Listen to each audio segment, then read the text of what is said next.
Hey everybody, it's your girl Jade, and welcome back to episode 7 of my new short series, Decoding Religion.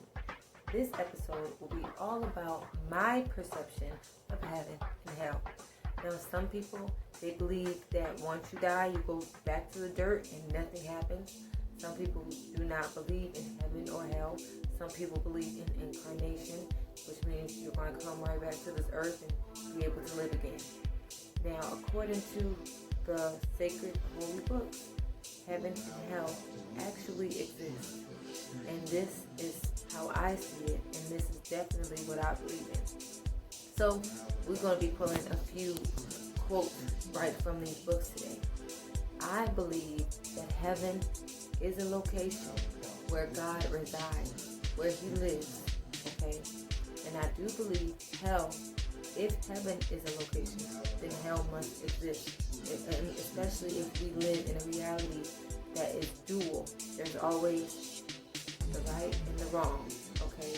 The right and the left. There's up and there's down. So there is heaven, and the opposite of heaven is hell. Okay, there's dry and there's water. Duality here makes sense to me. So the first verse that I'm going to pull out for you guys is in the book of Genesis, in the very beginning. Look at verse 6. And God went on to say, let an expanse come to be in between the waters, and let a dividing occur between the waters and the waters. Then God proceeded to make the expanse, and to make a division between the waters that should be beneath the expanse and the waters above the expanse. And it came to be so. And God began to call the expanse heaven. And there came to be evening, and there came to be morning in the second day.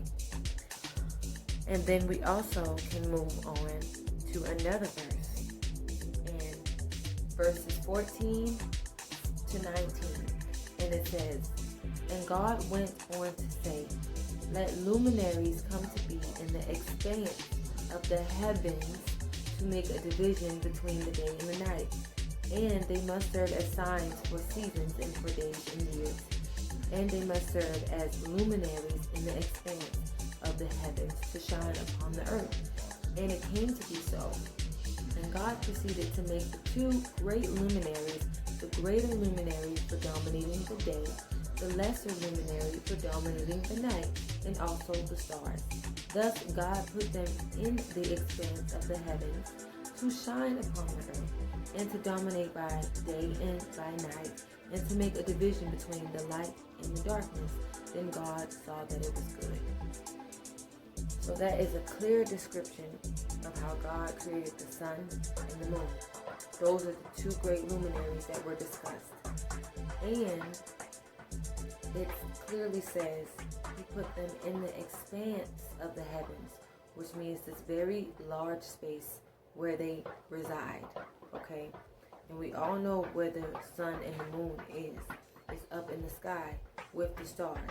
So from that passage, we can see that heaven is above us, okay? So it's not an imaginary place. We actually look into the heavens every day and every night. I also would like to point out that a lot of people call themselves children of the light. And where does that verse say that the light comes from? The light comes from the sun and the moon, the great luminaries. And where are they? They're in the heavens. So if you're a child of the light, that must mean that you're a child from heaven. That's where you came from. And if you believe that you are from heaven, then you must know that hell exists, because this is a reality of duality. It's double-sided. Heaven cannot exist without hell. Another thing that I paid attention to in that verse is that it says heavens with an S, so it's plural. And that's going to be important when I read this next verse from the Quran. And lastly, my middle name is Star. So of course I believe that I'm from heaven. Like my father and my mother named me Star. So, okay, I don't want to be from anywhere else than where I'm supposed to be from. And that's from God, the heavens. Alright, so let's look at this verse from the Quran. So we have chapter 2, section 3, verse 22 in the Quran. It says, "Who made the earth a resting place for you, and the heaven a structure, and sends down rain from the clouds and brings forth with it food for your sustenance? So do not set up rivals to Allah while you know." Now here we have heaven being singular, and it's specifically speaking on the heaven that's right above the earth.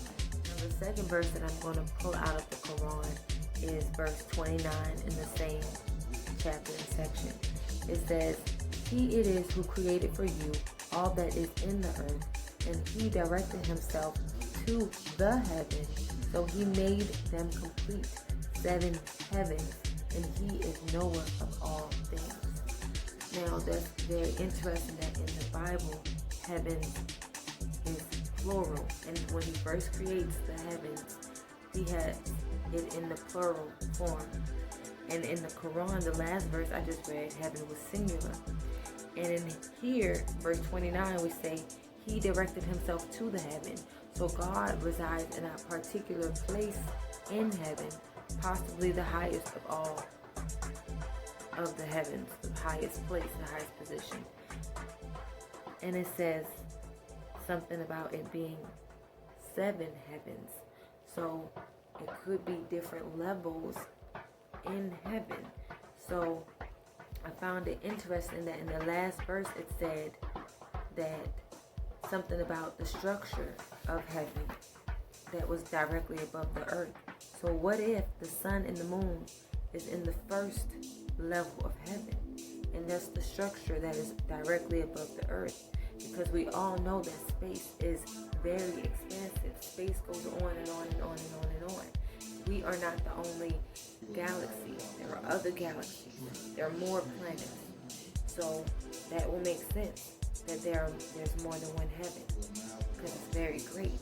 And in the beginning in the Bible it says an expanse, and that's a vast amount of space. And the last verse about heaven in the Quran that I'm going to pull, it says, verse 33 in the same chapter and section, "Did I not say to you that I know what is unseen in the heavens and the earth, and I know what you manifest and what you hide?"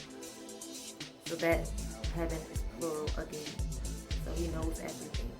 Now my Quran has footnotes, so I'm going to read this one associated with this verse. And it says, "What you hide refers to those great qualities in man which preponderate the ego in him, and which remain hidden until they are made manifest through the divine gift of knowledge. The immense capability of man for progress remains hidden, while the evil of shedding blood is manifested in a very primary stage in his growth." So this very much says that these qualities of pretty much doing the wrong thing or committing evils are inside of all of us, and they're hidden inside of us. And in the primary stages of our life, when we're first growing up, yes, they are made manifest. Like you might get into a lot of fights with your siblings, stuff like that. You might steal when you're younger, steal like $1 or $2 out your mom's purse, or steal candy and think that nobody's watching you. It also says that it's made manifest through the divine gift of knowledge. So what is the story of Adam and Eve about? God told them not to bite the forbidden fruit of the tree of knowledge. Once they did that, they were aware of their nakedness, and when God came to check on them, they were hiding themselves. So the older that you get, the more you will know, and your knowledge can serve as a crutch for you to commit, terrible things. Because once you know, you are responsible for what you know. So if you are intentionally doing things that you're not supposed to do, then there will be consequences. You can't just go in the store and steal something and you know that it's against the law to steal, because then you will be punished for what you know. And in that aspect of it, hell is the same way, because once you are on this earth, there are plenty of people speaking about God and just a lot of different things. So if you choose to ignore the truth, and if you choose to still commit evil deeds, you know the 10 Commandments, you know the things that you aren't supposed to be doing. If you continue to do that, then there will be a place where you have to pay the consequences and after you leave this earth. Because this earth has rules, whether you want to realize it or not. So that's my perception of heaven and hell. And not just that, heaven and hell, it really begins while you're on this earth and while you're living. So if I'm following the guidelines, right, I'm treating others how I want to be treated, I'm not committing adultery, I'm not stealing, I'm not lying, I'm not cheating, then my heaven will begin on this earth. I will get everything that I ask for. I'll be well taken care of, pretty much. God helps his people. Now, if I decide to go the opposite route, my hell starts on this earth. People who are in jail, they don't want to be in jail. That's hell on earth. People who are in certain circumstances, they're in hell in their mind. Like people who are anxiety is an example of a certain type of hell.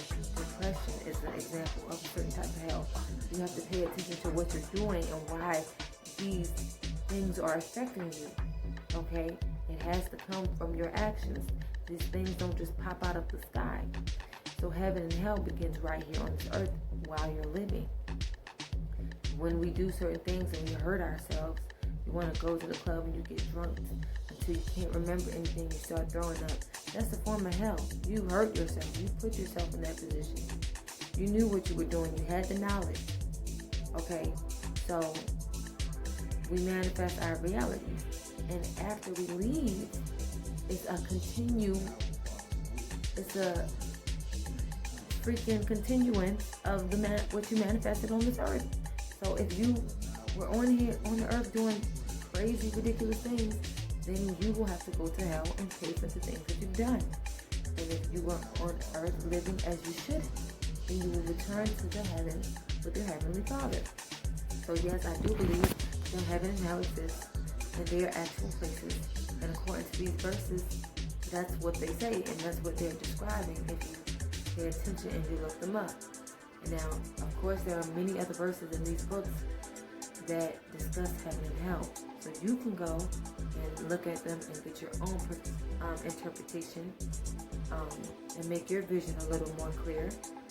But this has been my perception. Also, hell isn't forever. I wasn't able to find a specific verse in the Quran, but I read it before, that hell is a process of refinement. So some people will say, oh, you're going to burn in hell for eternity. Well, that's based on the life that you live and how long you will burn. But I do know that there's a verse in the Quran that says that if God wills, he can pull you out. Okay? So it's pretty much a refining process. So maybe if you are in there for a certain amount of time and you learn your lesson, then you still have a chance to make it to heaven. So that's interesting. And thank you guys for tuning in today. And I will see you on the next episode.